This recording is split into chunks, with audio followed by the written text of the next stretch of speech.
ہر روز اس کی نگاہیں یشب کو ڈھونڈ رہی ہوتی، مگر ناکام لوٹ کر وہ واپس گھر چلی جاتی۔ اس کا شکریہ ادا کرنا چاہتی تھی، اسے ایک بار دیکھنا چاہتی تھی، اس کی مشکور تھی کہ اس نے اس کی جان بچائی، اس کی اتنی مدد کی۔ ایک ہفتے بعد جب وہ میتھ کی کلاس لے رہی تھی تو یشب کلاس میں داخل ہوا۔ چونکہ دونوں ہی فرسٹ سیمسٹر میں تھے، اس لیے مائنر کی کلاسز ایک ساتھ ہی ہوتی تھیں۔ یشب کلاس میں داخل ہوا اور کونے کی سیٹ پر جا کر بیٹھ گیا۔ سوہن نے اسے دیکھا مگر یشب نے اپنے آپ کو مصروف ظاہر کیا۔ کچھ ہی دیر بعد کلاس میں ٹیچر آ گئے اور لیکچر دینے لگے۔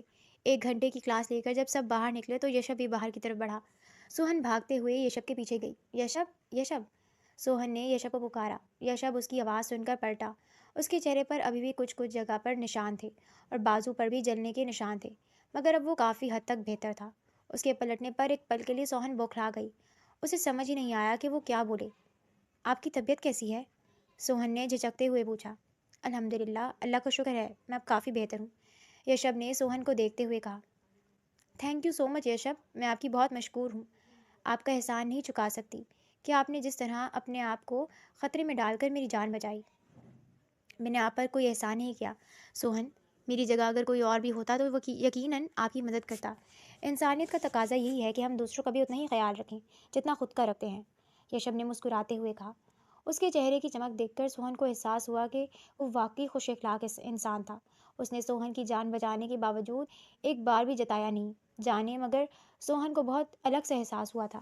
وہ پہلا شخص تھا جس نے سوہن کو یہ احساس دلایا تھا کہ وہ بھی اہم ہے، ورنہ اپنے والد کی وفات کے بعد اس کی ماں اور وہ چچی اور ہیرا کے تانے تشنے کے ساتھ خاموشی سے زندگی بسر کر رہی تھی۔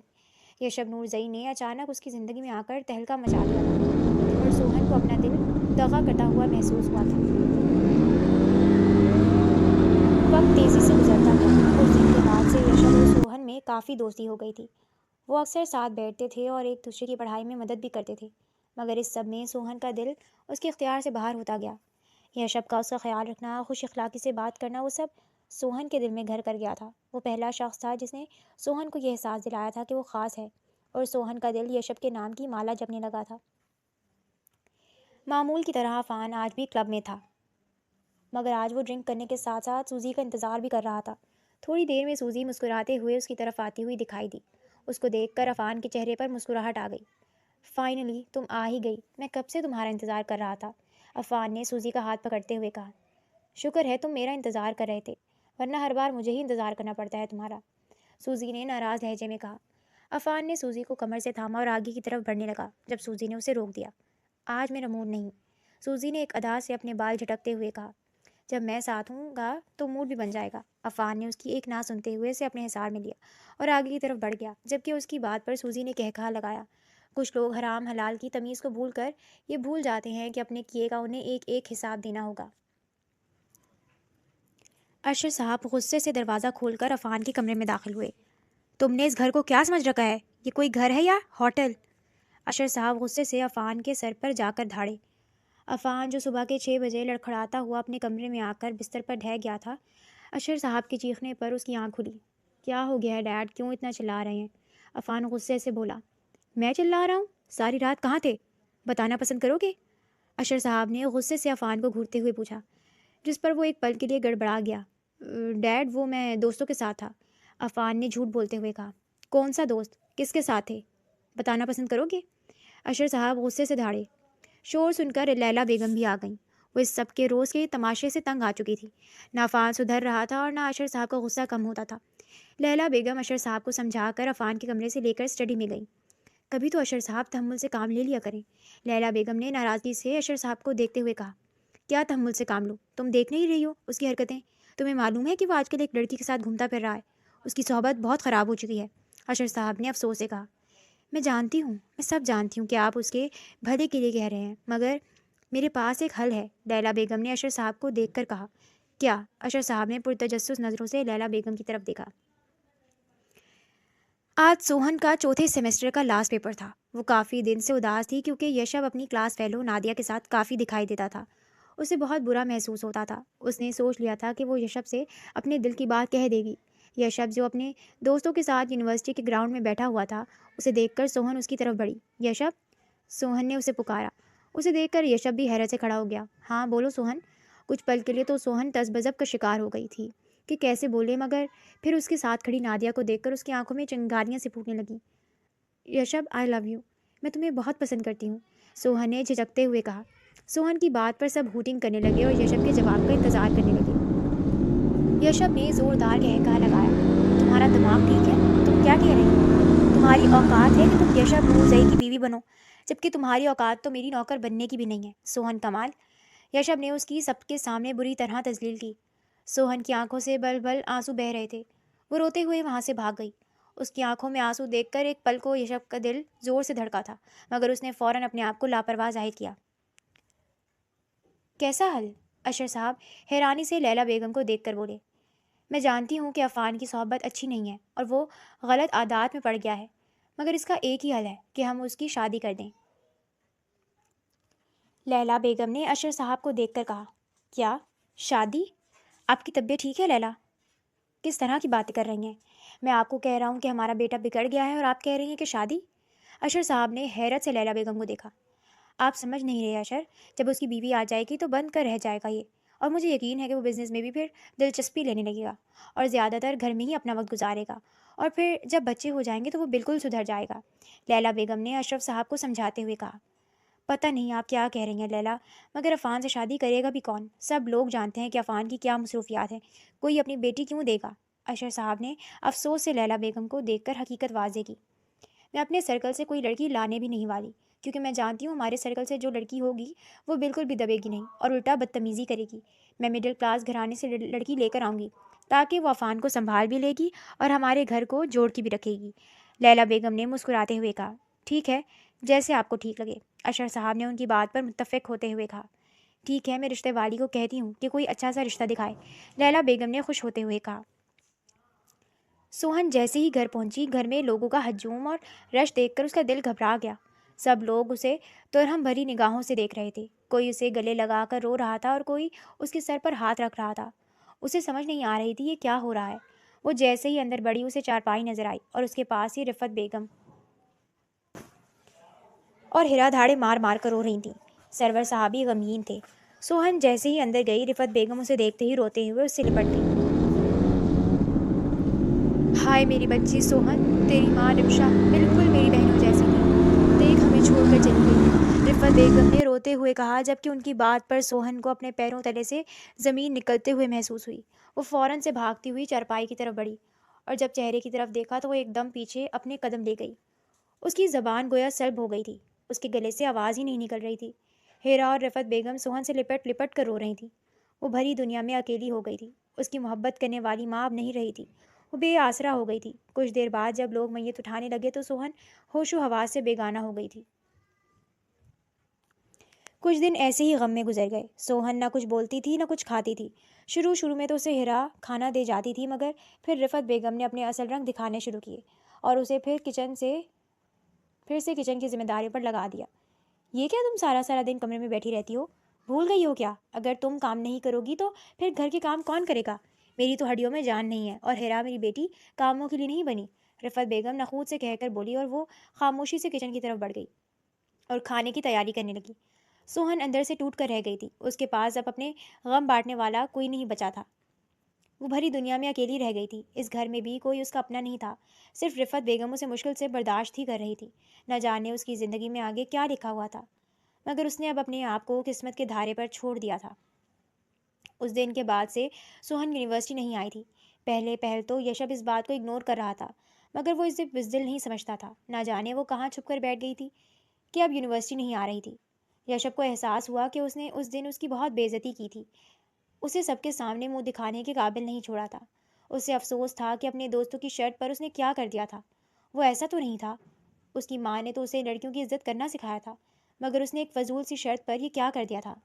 ملال اور رنج نے اسے آ گھیرا تھا، وہ اپنے ضمیر کو بار بار جھٹک رہا تھا، مگر اسے کسی پل چین نہیں مل رہا تھا۔ یشب نے ارادہ کر لیا تھا کہ جب سوہن واپس یونیورسٹی آئے گی تو وہ اس سے معافی مانگے گا، وہ جب تک اسے معاف نہیں کرے گی وہ تب تک اس سے معافی مانگتا رہے گا۔ اور کتنی دیر ہے سوہن، کب لاؤ گی میری چائے؟ رفت بیگم غصے سے پھنکارتی بولی۔ سوہن چائے لے کر آئی تو دروازے پر بیل بجی۔ جاؤ جا کر دیکھ کر آؤ کون آیا ہے، رفت بیگم نے تیز نظروں سے سوہن کو گھورتے ہوئے کہا۔